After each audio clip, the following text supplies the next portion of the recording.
দেখতে পাচ্ছেন আমাদের এখানে একটা নতুন ছেলে জয়েন হয়েছে, একেবারেই নতুন। ইলেকট্রিক কাজ সম্বন্ধে ওর কোনো ধারণা নাই। ওর কিছু ইন্টারভিউ নেওয়া যাক। ও প্রায় এক সপ্তাহ হলো আমাদের এখানে কাজ করতেছে। সামনে আসো রে, আসো। তোমার নাম কি? রায়হান। তোমার দেশের বাড়ি কোথায়? আমার দেশের বাড়ি শরীয়তপুর।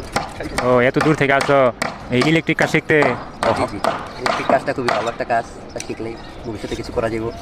আচ্ছা, ভবিষ্যতে কী কী করা যাবে কদি শুনি। ভবিষ্যতে করা যাবে বলতে আপনার দেশে থাকলে এবার কাজ করা যাবে।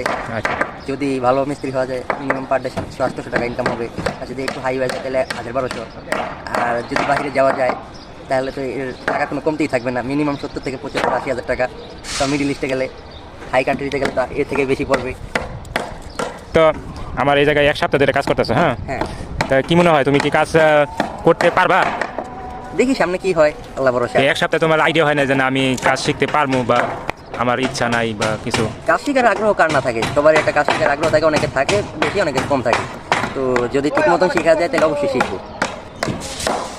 ওকে, দেখা যাক। তোমার ভিডিও আবার কাজ শেখার পরে নিন, ঠিক আছে? ইনশাল্লাহ।